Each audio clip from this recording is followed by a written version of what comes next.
Taranaki. Katoa, hello and welcome to The Breakdown. Yes, the Ranfurly Shield is on the move again and it will remain in Taranaki for the summer. They've gone down to Nelson, taken on Tasman. Welcome to the show. They will celebrate, and to do that, we're going to do it in style. So bring in a couple of locals from Taranaki. The CEO of New Zealand Rugby, Mark Robinson, Michaela Blyde, and Sir John Kirwan, who took a weekend off last weekend, which it's great to see you back. I know you're feeling healthy, but for you two, let's get it out of the way. What a fantastic day for Taranaki Rugby. Who wants to go first? Oh, very proud, but had no doubt whatsoever. Straight away, Lepperton local, Daniel Rona, just scoring straight away under the post. Momentum carried on from there. We had it in the bag. Simple as that. Yeah, awesome, isn't it? I mean, probably one of us should have worn an amber and black jersey tonight. I know. Really Sorry, sort of turned it up, but massive for the province. They'll be so excited. It gives them a great momentum leading into the playoffs now. Not that in the role I'm in, I'm biased at all, Goldie, but awesome to see. I know how you say that with everything. I'm not biased, but deep down you are. You know who you played for, you know who you represent. That's not why we've got Mark Robinson on the show.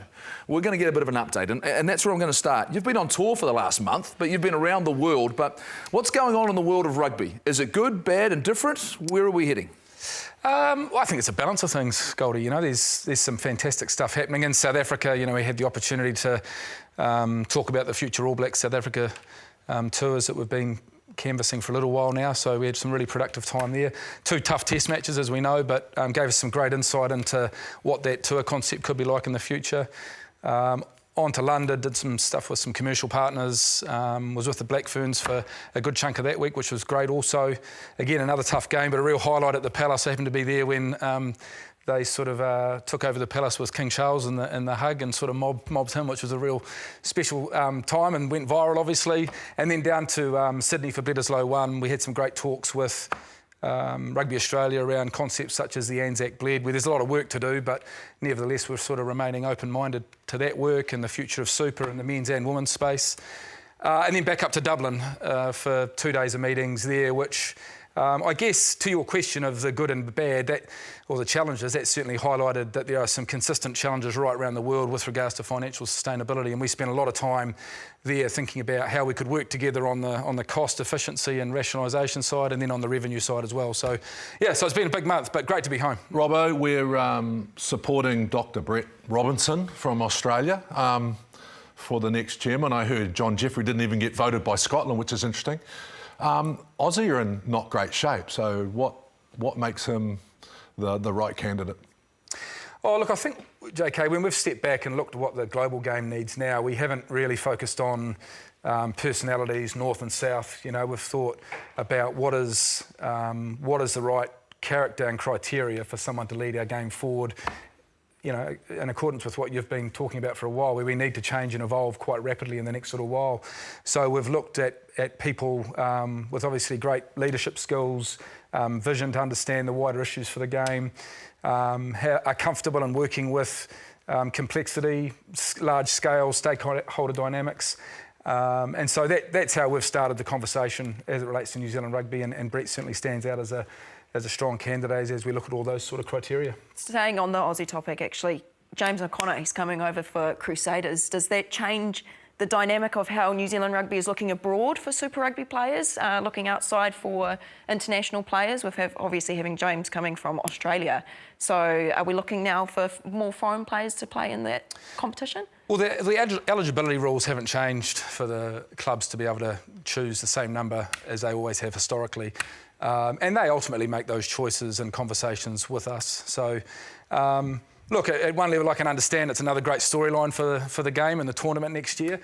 But the Crusaders, knowing them, they've done a lot of great work in behind the scenes trying to balance their squad. We all know they've got, you know, a couple of young teens down there, so they've obviously taken the view that James can add something to their roster and bring something different in terms of experience. Robert, can I ask you the fact that clearly the world of rugby is changing, and particularly the way the seasons are structured and opportunities that are being taken. 2026, you start talking about an Anzac test that has been throwing out there. You start talking about South Africa and a tour, us heading to South Africa.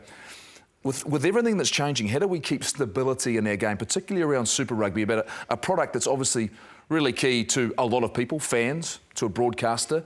How do you keep the value in making sure that stays strong and prepares players for the next level? Well, I think it's a wider question, isn't it, Goldie? You know, we've got a role at New Zealand Rugby to try and preserve and foster all levels of the game. Obviously, our community rugby is really critical. Our pathways, which we're doing a lot of work on at the moment, is critical to that, as well as our domestic competitions. And Super this year, you know, the viewerships were, you know, astronomically strong. You know, it was a great year. Digital footprint of the competition was incredibly strong. Attendances were up slightly. You know, we've got more work to do there. We've been pretty open about that. But look, we think that the competition can grow and get better. It'll be interesting to see with the concentration of talent through Australia, what that does to the competition. Clearly, some of those rosters are looking much stronger now. So I think we need to make sure we preserve and enhance, you know, a top professional cross-border competition. And then, as you say, I mean, we've been working for some years now to try and really grow the content for the different competitions and fixtures for 26 to 30 in terms of this new broadcast cycle, as you know. And some of the stuff that's coming through, we're incredibly excited about. You know, two tours with the Springboks yet to be sort of formalised, 2 Lions tours, women's and men's, global club cup competition. So, you know, there's a massive, you know, Anzac Bled's a possibility. There's a lot of work to do there. So there's some really cool stuff in the offering that we're working through. Robbo, Dame Patsy stepping down. What sort of attributes do we need in a chairman with all these challenges moving forward? Oh, look, you know, I've been pretty consistent on this, JK. It's not for me to get into a lot of discussions around, you know, New Zealand rugby governance or the future of the board. But I think if you take some of the attributes I talked about before with regards to World Rugby's future chair, that is certainly something I think the stakeholders and the board and the wider New Zealand public would be looking for. You know, a great sort of cross range of professional skills, understanding of stakeholder dynamics, resilience, you know, passion and connection to the game. So, you know, I think, you know, I won't go on too much about it, but I think that'd be some of the things that people are hoping for. Dame Patsy, she was actually a very strong advocate for women's rugby, as we know, Robbo. So what are we doing in the background to continue growing the game of women's rugby? Because the Black Ferns, you know, they're on an interesting journey right now in regards to their preparation for the Rugby World Cup.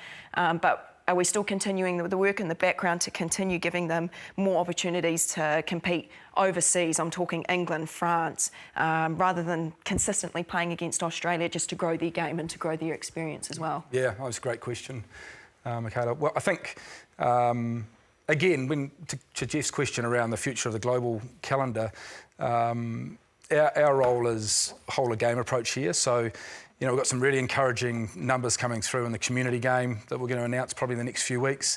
And again, women and girls growth at participation levels are really strong. We're seeing increase of women's participation in governance and management as well. So definitely a strong focus there. And then you're right, yeah, to call out that high performance end. I think this year, 8 test matches, so the historical 2 or 3 is well behind us. We're out looking now for 8 and 9 test matches a year, and from that cycle of 26 to 2030, certainly looking at the same in the men's side, the work we're doing in the women's pathways and competition space to look at, and we've got more flexibility with the women's calendar as well. So where FPC fits, OPICI will probably have a greater footprint, and then there'll be 2 windows that we're looking at the moment of international international competition where clearly there'll be more opportunities for the Black Ferns. But you're right to call out the need to play different styles, different environments to make sure we're at the leading edge of the women's game. We've got new coaching staff in both of those teams, the All Blacks and the Black Ferns. To date, where do you think both teams are at, both squads are at, from what you've seen, because you've been there firsthand, you were in South Africa, you're up in the Northern Hemisphere. Do you get a sense that they're heading in the right direction? Do you have concerns right now? What are they? I mean, if we start with the All Blacks, clearly I think like most people, we're seeing some really encouraging signs. You know, it's always disappointing to see any team in a black jersey lose. So we all feel that, no more than the management and the teams and players themselves. But overall, I think the trajectory of the team has been positive. We're certainly, you know, right in behind the squad, looking to support and help in any way we can. And I think people have to acknowledge that this is an incredibly tough itinerary. You know, we are probably seeing one of the toughest itineraries we've seen in many, many years for the All Blacks, with 2 tests in South Africa and the Northern Hemisphere tour that we've got starting off shortly I think all of that combined, England, top 5 team in the world, came off a really, strong finish to Six Nations. So overall, the unearthing of some really strong young talent is hugely exciting. We're seeing some of that in the FPC at the moment and some returning players, which is fantastic. So overall, I think we're reasonably happy with how we're tracking there. Just quickly though, will a lot go on what happens in the end of year tour about, you're talking about it's really challenging. Difficult games, Japan really hard in the fact that you have to respect where they're at, runners up in the Pacific Nations Cup and have the ability to put teams under pressure. Then those 3 big test matches. Is there a pass mark for you, or is it more they need to be just heading in the right direction? Yeah, I think so. We all know, the people sitting here know this is, people want to win and do well, obviously, but performance and the growth of the environment and the overall growth of the program is what we'll be looking at as well. So I don't think I'll be drawn on a pass mark or anything like that, Goldie, but clearly we want to see growth and evolution of the environment, and we think we're on a good path at the moment. To the Black Ferns, look, I was in London, as I said earlier, and look, there were some really positive things that came out of that performance overall. For long periods of the game, especially the start and the finish, we looked really strong, but there were some periods in the middle there where we just had lapses, and unfortunately the game got away from us, but we came back really strong. But overall, I think people could see the growth of the team. Ireland was clearly a bit of a setback and disappointing. I think the senior players and Alan have spoken pretty openly about that, so I'm not going to sort of add to that, other than knowing in my exchanges with them they're really looking forward to tomorrow. They want to bounce back, and we've got a number of things that we can look forward to in terms of OPIC next year, a good season review at the end of the year to sort of make sure that we can support that environment as well. Robert, the NPC's been really good. The time's up, the scores are up, so I don't know if you can see that, people. We'll chuck it on screen. That's 58.3 points per average. I've really enjoyed watching it. The game time is up, which is something I'm really passionate about, around player safety and also just having a more exciting game. Are World Rugby looking at the new trials that we've implemented, the new rules, the new speeding up of the lineouts and speeding up of the scrum? Are they looking at that, and could they possibly adopt it? Oh, absolutely. We've been talking for some time now and taking a really strong leadership role in all of these areas, JK. We fundamentally believe that we have to balance things like safety with the fact that we are an entertainment sport, and we are working really hard to grow our fan base all the time, and there's lots of competition for that fan base. So we see all of the initiatives you talked about as fundamental to where the future of the game goes, and we are hoping, I guess, that some of the changes in World Rugby leadership, there'll be changes on the board of World Rugby that will help sort of enhance that and want to pursue it more aggressively. You can see in Japan well. We know what the US will look like. We have to create a sport that is more free-flowing, more tempo, less stoppages, and some of the things we're doing, both in terms of our domestic competitions and even community rugby, where some of our trials have been hugely successful, as well as Super Rugby, are really successful. You talked about the financial issues in our game, Robbo, how another article last week, how a few more squads in the UK are really struggling. They're all losing money. What's your future look like as securing financially this game? Do we need less teams? What is it? So, to Jeff's question earlier about where in the world have I been, the last 2 days in Dublin were really, really strong on the fact that all national unions are facing similar challenges at the moment, and the global game is facing those challenges. So we're not alone in this space, but at the same time, I think we're in a strong position than many. So our opportunity, and every national union is looking at these challenges this way, is to sort of work through a bit of a reset in the next sort of 12, 14 months really. We have a number of our key arrangements in the game coming up over the next 12 months or so, and it's our opportunity to sit down with stakeholders and talk about how we can create a future model for the sport which is sustainable, but also invest in all the areas we know are really important to make sure the game is viable for the future. Can I just ask a question? And I don't want details, because you've talked about the board side of things and a new chairman coming and whoever that might be. But ultimately, you carried on working, right? You've got things that you'll be working towards. How relieved and excited will you be, say, come December, when finally you get that leadership team, that board together, the new chair in place, so that you can probably put some things into action? Are there things that you know immediately that you will go to them and look, this is what we're planning for, this is what the direction we want to go? Are there things that you're having to sit on right now that you go, you know what, we've just got to bide our time? Oh, and I think Patsy's been really clear on all her communication that this board is the board until such time that it changes. So we have been working as a business as usual sort of approach through that time. There are some things that just have to be carried on with. We're talking about schedules for next year. We've got a whole lot of initiatives, budgets, plans, and all that thing that just have to keep rolling. I think to your point about when the new board comes in, clearly I presume, will want to understand what the strategy is, and they'll want to understand what the key priorities are for the business in the near, medium and long term.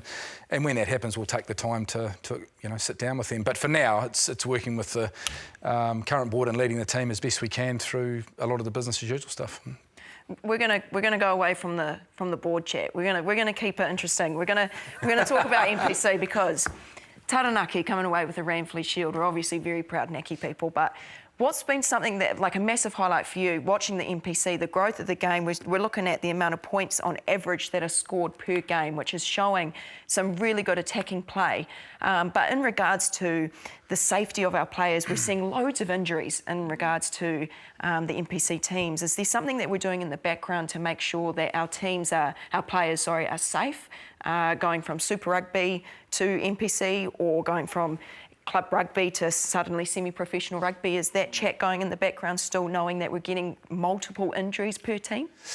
Yeah, I mean, I'm probably not in a position to talk to all the detail of that, Michaela, but I'd certainly say at a high level, New Zealand Rugby is renowned globally for the work we do in sort of, player welfare, concussion research, overall trials of the work we do in terms of shape of the game and that sort of thing, which has got a heavy gearing towards safety. So certainly, though, I think the points you've made, our team, I've got no doubt, will be working away at that and making sure that they understand all of those transition points you've made and any of the trends that are coming through. We regularly see and present to our leadership teams and to the board for that matter, updates on what trends are across the game in terms of injuries, and I'm sure come year end we'll have a pretty good snapshot of what that looks like.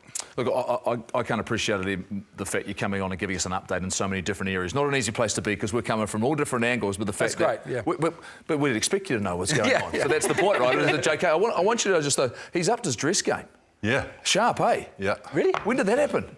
I thought it wasn't too bad last time. Yeah, well, Jandal's the first show of the year. I'm pretty sure that's what happened. You guys. I just follow your guys. Oh, please, mate. Look, once again, I appreciate it. I know it's a hard job going around the world, but we look forward to seeing what's going forward. It's always great to have on the show. Thanks for coming on. Thanks, team. Really enjoyed it. Yep. All right, from us on The Breakdown, plenty more to talk about. We've got the NPC. Yes, we'll probably talk about the Ranfurly Shield, the FPC. What are you pointing at me for me now, JK? For our South African viewers. We'll apologise to our South African friends after the break. Championship. Cheers, mate. We'll be back soon.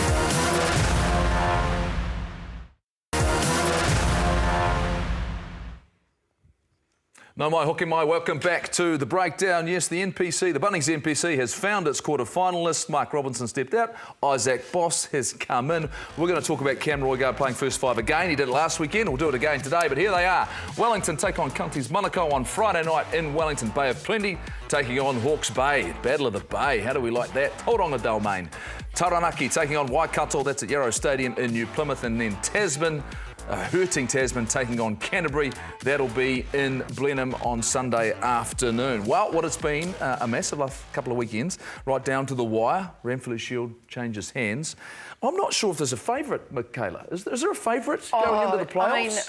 Look, you can't say Taranaki. Look, we've talked enough about them, but on form, momentum On form. has shifted straight to them. Ranfurly Shield off the back.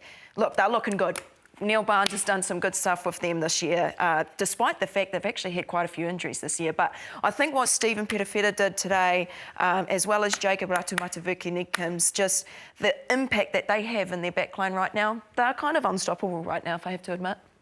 Bossy? Look, I just think it's anybody's. You look at Wellington playing Counties. Counties put one of the most physical performances I've seen in the NPC when they played Wellington last time and blew them off the park. Why can't they do it again? So that's eighth playing first. I actually really do think it's anybody's at the moment. No, Auckland done it. Auckland done it. Just in case anyone was wondering, Auckland wasn't on there. Okay, carry on. Carry on. History. Carry on. 15 minutes to annoy them. Carry on. What were we going to say? Carry on, please. Sorry. I can't remember what I'm going to say. It's really annoying. You're supporting Taranaki, we get it. Who are you supporting? Or who are you? No. I was, like for me, I think that the informed sides are way ahead of, so I only see 3 in it, to be fair. But if Roigard and Papali'i make the All Blacks, do they play on Saturday? And that's the thing, if you're talking about who's winning it then too, when it comes to finals time, how many of these players are out? If we've got the New Zealand 15 and the All Blacks that are not playing finals, so... I can answer that question for you. Mark Robinson said and told us the fact that the players, most of the players, virtually all the players, particularly in the All Blacks 15, they will be available. All Blacks will not. They will have gone. But surely Roigard... Will they be protected? Papali'i would probably want to play, wouldn't they? Well, that'll be an interesting discussion. When do they fly out? But ultimately, I look at a lot of the teams you talk about form. There have been some teams that started the competition really well, like Hawke's Bay. You know, were defending the Ranfurly Shield, got some momentum, then all of a sudden they lost the Shield, and then they were on the back of a couple of hidings. And they're a side for me that they need to find a way to find some mojo back. You know, you talk about anyone that can win. You know, I think Tasman now, the disappointment of losing the Shield after you fought so hard and they've played some great rugby. Of these teams here, though, I mean, last year, I think we all felt that Wellington was the team to beat. What do they need to do? What do they need to find to get over the likes of a Taranaki, who are playing some sparkling rugby? When you start thinking about the way Tasman like to play, we're seeing games with, what do we say, 58 points on average. And I think for Tasman, it's a tough time of the year. This is Storm Week for them, and then they go into a quarter-final, being beaten up a wee bit. I actually think, and they come up against a Canterbury who are coming back a little bit stronger in the last week or two. So it'll be a grudge match, but I think that could go down the way. Errors for me, I've really enjoyed it, but the error count is huge. The Auckland game today was ridiculous at times. Auckland had the ball for like 15 minutes and they must have made 8 errors. So for me, it's going to be about actually, do you continue to play the style of rugby that's got you here, or do you go a little bit conservative and play a little bit more test-type football? But I'd get rid of the errors. Though, the style of rugby. Some of the tries today from Taranaki were outstanding. Absolutely. Against one of the best teams in the competition. Sometimes they were in their red zone. The second half they got a little bit topsy-turvy. You know, they made some really uncanny mistakes, but the first half they were moving the ball, popping out the back straight away off a kick-off. I think what they could be better at, though, is, like you said, JK, the simple mistakes that are very fixable. They lost maybe 2 of their kick-off receipts just because of Jesse Pariti dropping the ball. So that's one of your roles. And so, yeah, errors is going to be huge. The injection of the All Blacks and the All Blacks 15, you know, are they going to be protected? Are they going to have to be saved? Do they only get X amount of minutes because they're worried about playtime in the black jersey? So these are all the questions that we're going to have to be answered into these quarterfinals. But when we look actually at Tasman as well against Taranaki, David Havili and Ethan Blackadder made a massive difference. Huge difference. Yeah. Physically, they were carrying the ball harder, tackles far more powerful than the rest of the team. And so that will make a huge difference with this result, whether we like it or not, with the I don't think they'll play. Championship.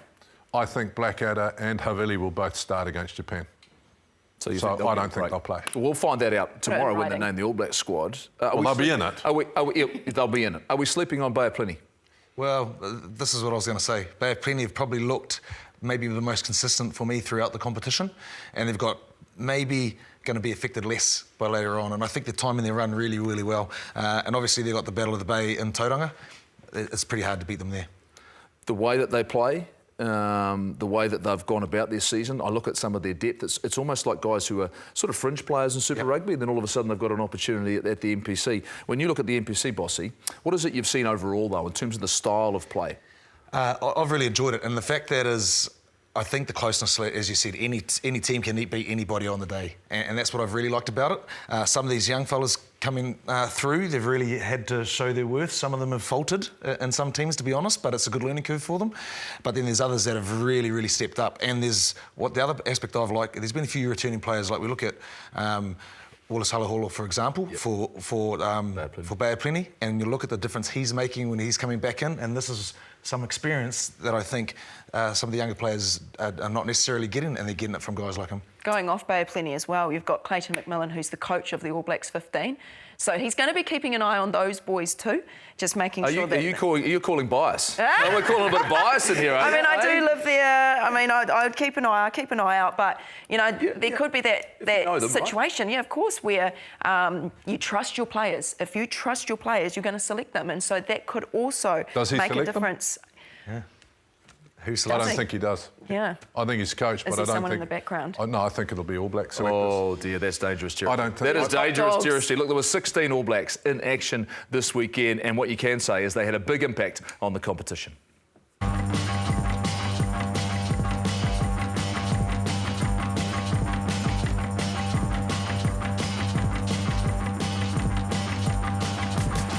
So Finau breaking through, looking to get the pass away beautifully to Mathis. Proctor puts a little kick in and recovers well. Oh, opening up here beautifully. Beautiful left foot step, Dalton Papali. McCrackie's going to score the opening try. Clear. Score a try, and he does.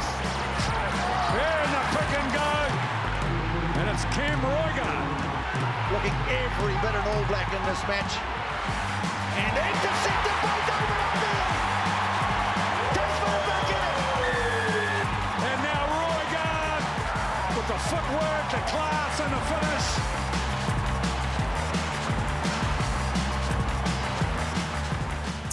The most talked about player in 2024 that's played no rugby, Cam Roigard. The moment he went down in Super Rugby, we all went, oh no.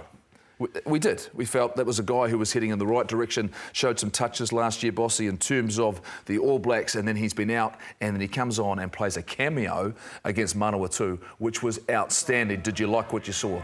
I did like what I saw, and he's looking probably a bit more physical. He's been able to come back a little bit bigger and things like that, but still, I think he just needs that game time. Look, he's the great hope, isn't he? The next best thing, but he's only played 3 tests. So is he in your 36 that's named tomorrow? Oh, 100%. He's in that 36, right? 100%. That All Black squad tomorrow. What role do you expect him to play quickly, or does he play next? For who? Cortez Ratama's playing some very good footy at halfback. So TJ doesn't... The biggest discussion is, do Sam Cane and TJ Perenara go... Do they on the make your World squad, Cup? Sir John? That's Kirwan? everyone... Was Cam Roigard was saying, yes, he's going to make Do the they make squad, my right? squad from an ability point of view every day of the week? Do they make my squad thinking about the next World Cup? No. No, So I think we've got 3 world-class halfbacks, possibly 4. And I'd probably tend to go, do we bring Finlay Christie back in because he's played 20 tests, and we just take those boys and play them against... You've got to play Ireland. We're going to meet them next time when? In the World Cup.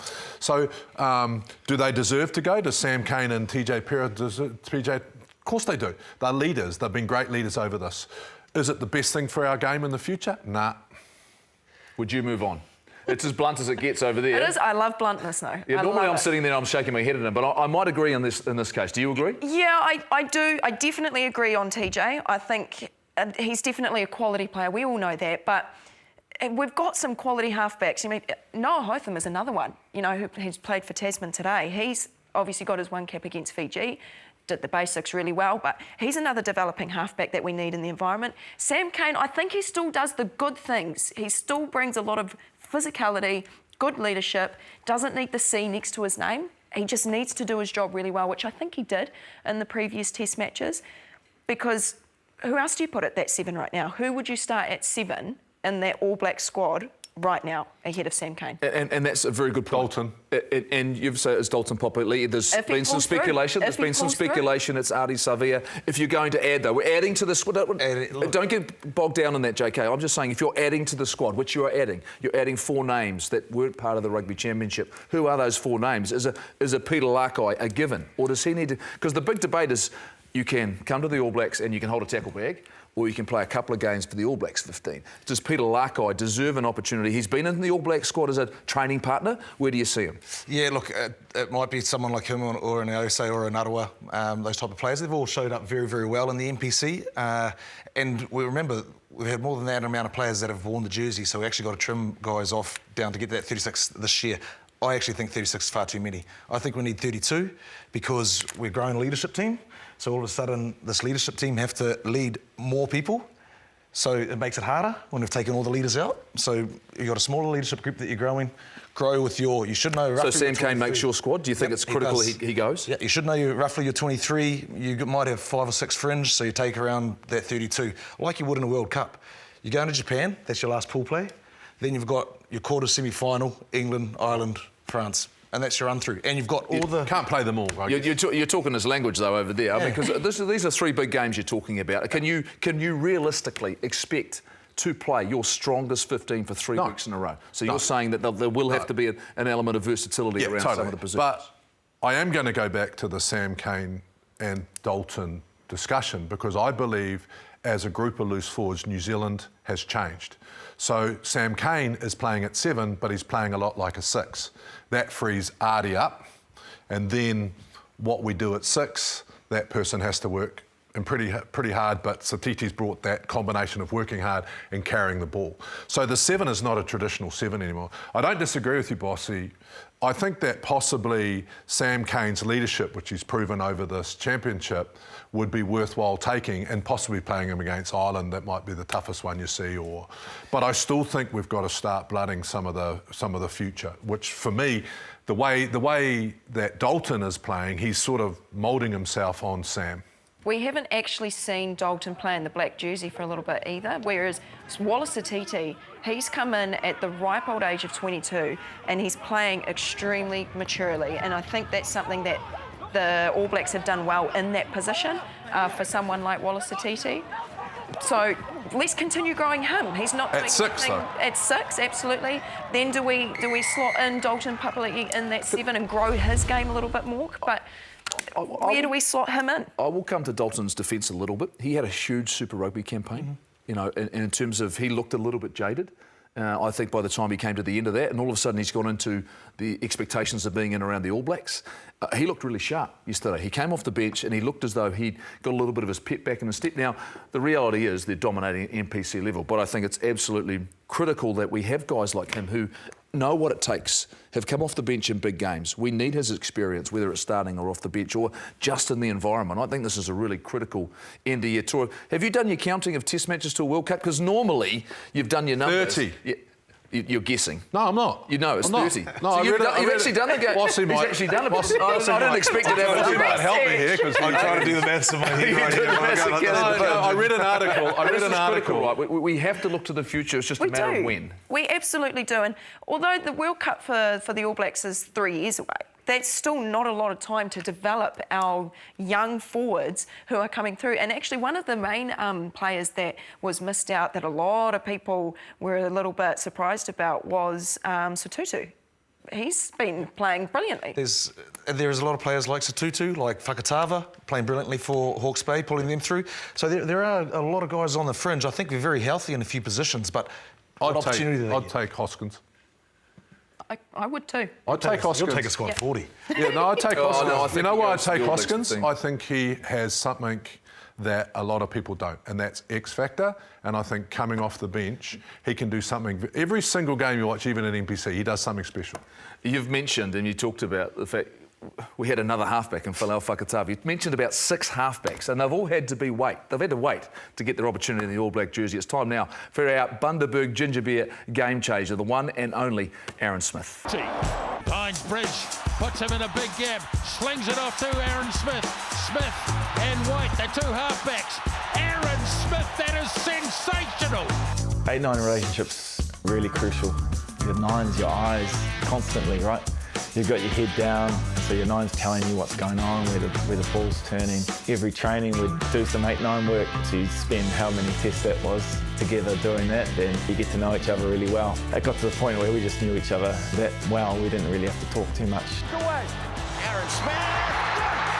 I remember him when he first made under-20s, and I was there at a camp, and they were inside a gym, and the other halfback was helping Aaron with his pass. So he was a learner. He already had a really good pass, clearly, but he was listening to what the other halfback was saying. It sort of reinforced that idea that we have of working on your strengths is the key part for a player. If there's something important to your position, you've got to work on it to make it better. But 80% of what you do should be what you're really good at, and that's what he was doing. He was trying to find out what other guys were thinking so that he could make his pass even better.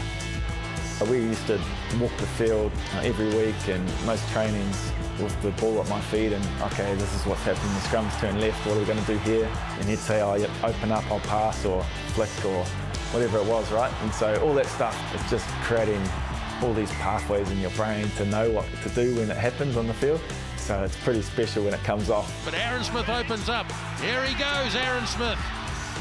Looks to hand it off, does to Artie Savia. Running around those edges, you've got to be brave. He's got amazing vision. He gets lower than any other halfback I've ever seen. And when halfbacks ever ask me about, how can I improve my pass, I just show them the picture. So Savia slips it to Aaron Smith. Smith goes himself. Oh, what a try. Just a brilliant man. He worked so hard for what he got. That core role, he just nailed every time. Aaron Smith has been incredible for this All Black team.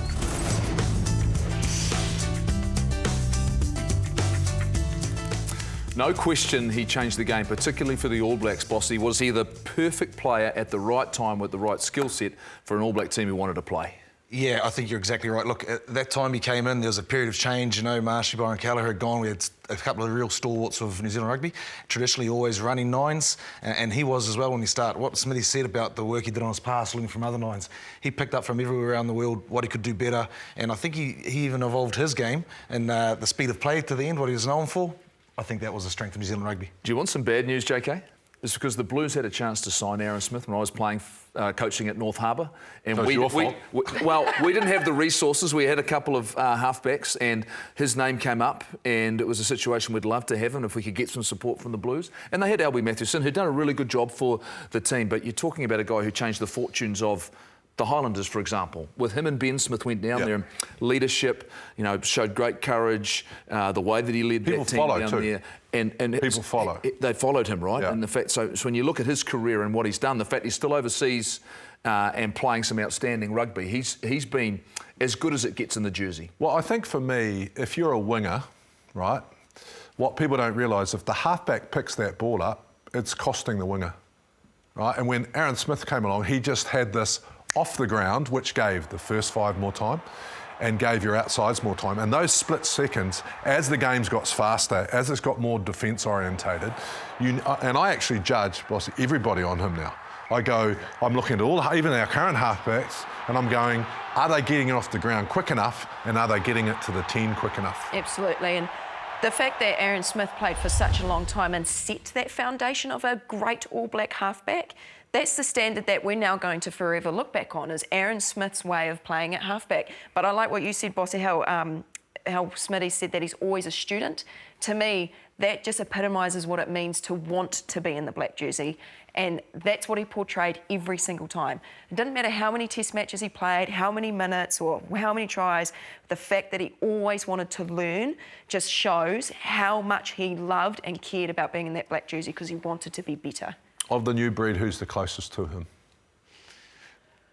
That's a really difficult question. That's a hard. You're talking at a level that took a long time, for him to get to. He kept working on the game and developing it. But I look at the. That wasn't my question. As an impact player, who's close to him? Well, as the game moved on from the way Aaron Smith plays. Who was the sub for him at the World Cup? Was it Finlay Christie who was the sub for him? A different type of player, though. We've barely seen him now. So do we now say that Cortez Raitama is that next one coming through? Cortez and Cam Roigard, I think they're both very good distributors now, and they've both worked really hard in the game.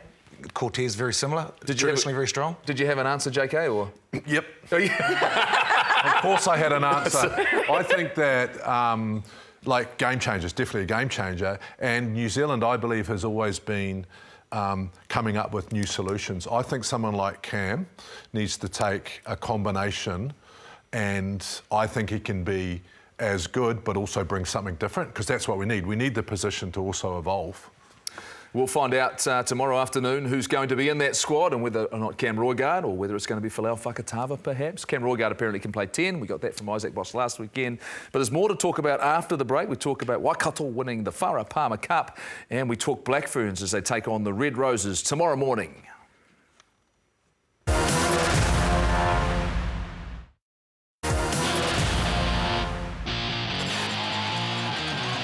crowd showing in here today.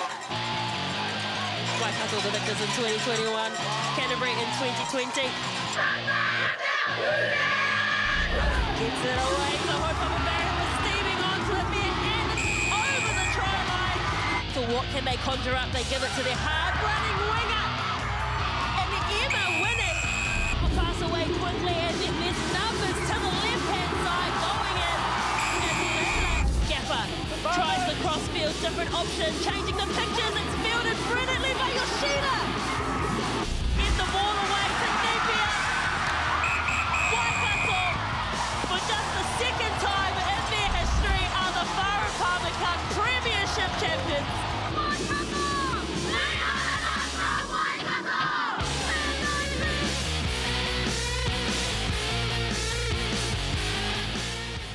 Never take winning for granted. Winning titles, Michaela, when you think about that team and squad and the fact that you're going through a full season, you're preparing for this little window where you get an opportunity to chase a title, it's a great effort. It is, absolutely. And Waikato were probably the most consistent team of the FPC.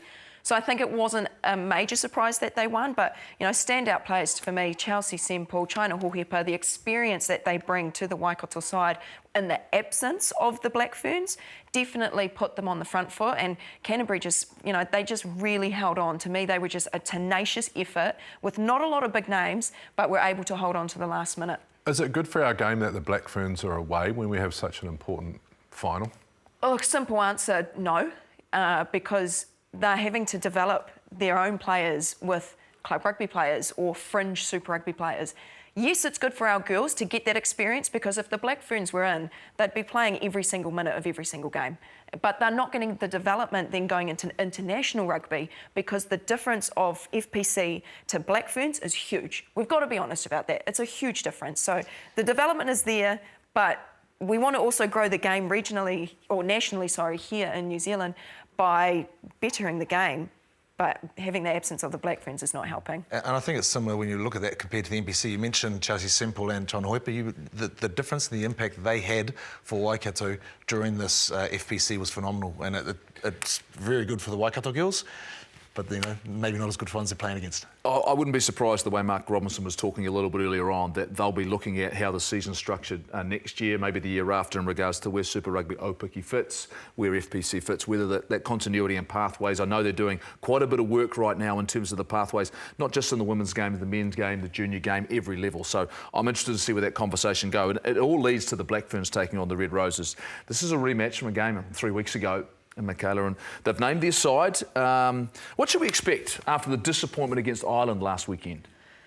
Oh, a lot of anger, a lot of fire in their belly. We were all disappointed for them. They just did not play to the Black Fern standard that we know that they can play. What is that? What is that standard for this group? When you look at this group, when you look at players, we've got 5 tests, 6 tests, 7 tests, a couple of reserves at 3 and 6. So not real experience in a number of key positions. Absolutely. When you look at the group, what's the ceiling for them, not just this weekend, but probably over the next couple of weeks? Well, it's not about them carrying the less experienced players, but it's the ones that are in the 20s, the 30s, the Rohe Demand, looking at Kennedy, Tukuafu, you know, they need to step up as well as leaders to be able to gain drive against a top quality side like England.